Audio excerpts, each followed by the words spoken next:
Hello friends, welcome to your YouTube channel that is SWG study with Gurukuls. और आज जो topic हम पढ़ने वाले हैं that is the Alfred Adler theory of personality. Friends, हम फ्रूड की थ्योरी पढ़ चुके हैं, कैरल हॉर्नी की थ्योरी पढ़ चुके हैं, कार्ल जंग की थ्योरी पढ़ चुके हैं। तो आज हम पढ़ेंगे कि अल्फ्रेड एडलर का क्या कहना था अबाउट द पर्सनैलिटी। उनका मानना था कि हर जो इंसान है धरती पे है वो एक सेंस ऑफ इन्फीरियॉरिटी से सफ़र करता है, एंड वो जो है उसको बचपन से ही सिंस चाइल्डहुड उसको आ जाती है। And people work toward overcoming this inferiority by striving for the superiority। मतलब उनमें inferiority होती है तो उनकी पूरी ज़िंदगी जो है they try to overcome it, उससे छूटना चाहते हैं, and they strive for the superiority के लिए काम करते हैं।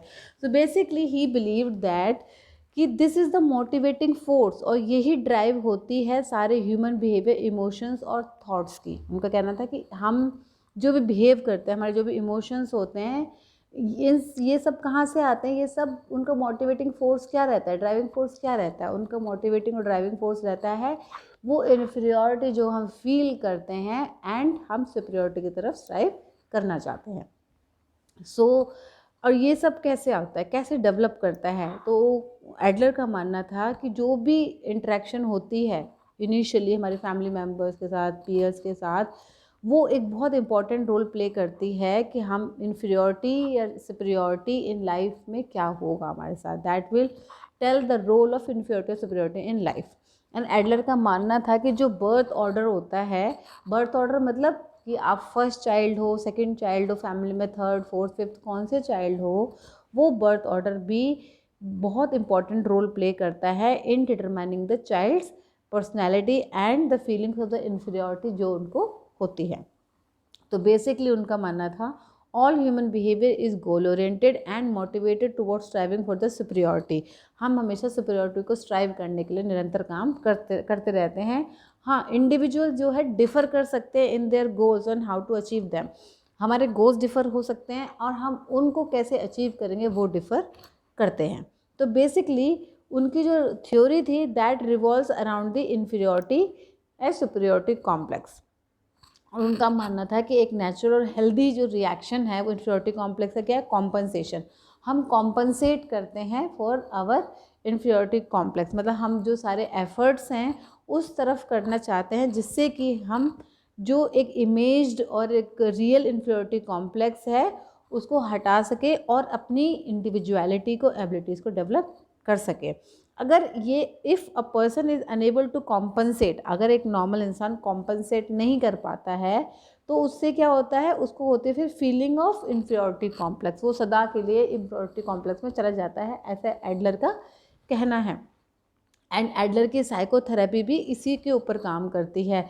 मीन्स उनका गोल यही होता था जब वो काउंसलिंग करते थे कि कैसे जो है इंडिविजुअल की इन्फीरियॉरिटी कॉम्प्लेक्स को ख़त्म किया जाए और वो नॉर्मल हो पाए। तो that becomes their over reaching goal. So the main concept of the Adlerian theory is the compensation, overcompensation, inferiority complex, superiority complex, birth order and style of life। हम ये सब हम पढ़ने वाले हैं। तो पहला हम पढ़ेंगे कॉम्पनसेशन ऑफ वीकनेस।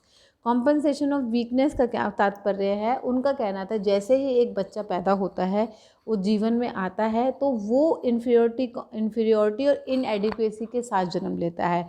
इनएडिक्वेसी का मतलब क्या है, उसको माँ का प्यार चाहिए होता है, पिता का प्यार चाहिए होता है, खान पान रहन सहन सब चीज़ों के लिए वो इनएडिक्वेट होता है, वो निर्भर होता है।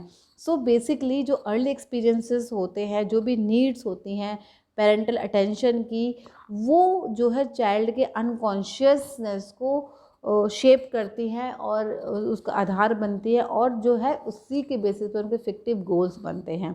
अब क्या होता है कि जब बच्चा पैदा होता है वो निरंतर किस चीज़ के लिए प्रयास कर रहा होता है, रेक्टिफाइंग द इन्फीरियॉरिटी। वो इन्फीरियॉरिटी क्या, माँ के प्यार के लिए, बाप के दुलार के लिए, अपने पेरेंटल अटेंशन के लिए, अपने सिबलिंग के प्यार के लिए। तो ये कुछ एग्जाम्पल हैं।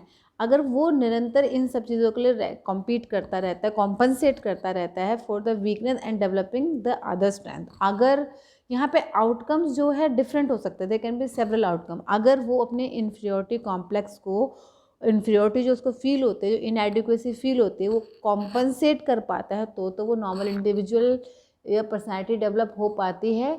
ऐसा एडलर का कहना है। और अगर वो पेरेंटल अपब्रिंगिंग प्रॉपर नहीं होती है तो फिर आउटकम्स डिफरेंट होते हैं, तब जो है उसको psychological problem as a adult face करने सकते हैं एज अ चाइल्ड ऑल्सो।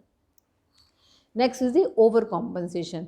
तो एडलर का कहना है कि कभी कभी क्या होता है, ये जो कॉम्पनसेशन का प्रोसेस है वो थोड़ा गलत निकल जाता है, एवरी हो जाता है, ओवरडू हो जाता है या अदर वे चला जाता है। तो फिर क्या होता है, जो इन्फीरियॉरिटी की फीलिंग होती है वो और इंटेंस हो जाती है और उजागर हो जाती है, and child begins to feel that he has no control over the surrounding. उसको लगता है मेरे को मेरी सराउंडिंग पे कोई कंट्रोल नहीं है, जैसे कि मेरे से कोई प्यार नहीं करता, मैं अब ये करके क्या करूँ, मेरे से तो होगा ही नहीं, मुझे पता है सब लोग प्यार नहीं करते।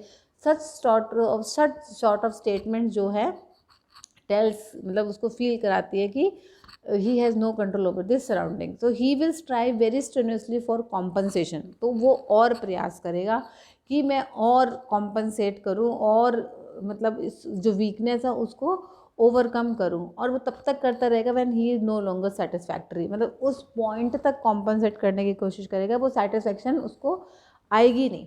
And it culminates to the state of over compensation, मतलब ये इतनी पीक पे पहुंच जाएगी कि उसको जो है ओवर कॉम्पनसेशन की परिभाषा दी जाएगी। मतलब चाइल्ड की जो बच्चे की जो गोल होता है वो एग्जैगरेट हो जाता है and it becomes the pathological मतलब साइकोलॉजिकल प्रॉब्लम्स का आधार बन जाता है। तो that is the over compensation. Next is the inferiority complex. जैसे कि हम डिस्कस कर रहे थे कि ओवर कॉम्पनसेशन हो जाता है, जब ओवर कॉम्पनसेशन हो जाता है that means it can lead to inferiority complex. Lastly जब ओवर कॉम्पनसेशन हो गया, एक पीक तक पहुंच गया है, दैट मीन्स उस बच्चे में सेल्फ एस्टीम नहीं रहा है एंड वो निरंतर प्रयास कर रहा है अपने इन्फीरियॉरिटी कॉम्प्लेक्स को कम करने के लिए। तो एडलर का तो फिर क्या होता है, इन्फीरियॉरिटी कॉम्प्लेक्स डेवलप हो जाता है। एंड एडलर का कहना है कि the main sign and symptoms और the hallmark of the inferiority complex is that person is always striving to find a situation in which they have to Excel.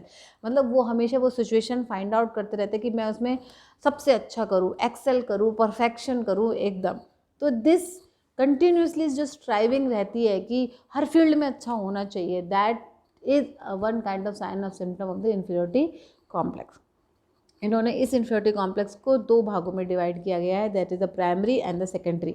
जो primary inferiority है that is the original and the normal. उनका कहना है कि original and normal है, अगर वो रहता है इन्फेंट में तो वो प्रोडक्टिव है। प्रोडक्टिव मीन्स ये मोटिवेट करता है चाइल्ड की डेवलपमेंट में, वो अच्छे से ग्रो करता है, उसकी एबिलिटीज़, कैपेबिलिटी, क्षमताएँ ग्रो करती हैं। वेयर एज जो सेकेंडरी इन्फीरियरिटी कॉम्प्लेक्स है जो वो एक्चुअल में इन्फीरियरिटी है, जो कि अडल्ट्स में लेटर ऑन रिजल्ट होती हैं when the child develops an exaggerated feeling of the inferiority. मतलब जब इन्फीरियरिटी कॉम्प्लेक्स की अति हो जाती है then it becomes very harmful and they feels and they comprise the inferiority complex. तब वो इसके शिकार हो जाते हैं, जिसके लिए कि काउंसलिंग और साइकोलॉजिकल ट्रीटमेंट की आवश्यकता हो जाती है।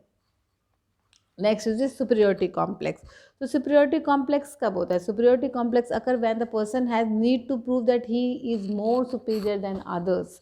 एंड उनका जैसे कि एडलर ने एग्जाम्पल भी दिया है, एक चाइल्ड का लेके एग्जाम्पल दिया था एक बच्चे का, कि बच्चा था वो अपने आप को बहुत एरोगेंट, अपने आप को बॉस एकदम जैसे होते हैं ना धौंस जमाने वाला, पग्नेशियस, इम्पर्टिनेंट, एरोगेंट, ऐसा था। तो लेटर ऑन जब एडलर ने उनकी काउंसलिंग करी तो ये पाया गया कि वो क्यों एक्ट करता था, क्योंकि उसको इन्फीरियर फील होता था। तो अपनी इन्फीरियरिटी कॉम्प्लेक्स को छुपाने के लिए वो सुपीरियरिटी शो करता था, शो ऑफ करता था।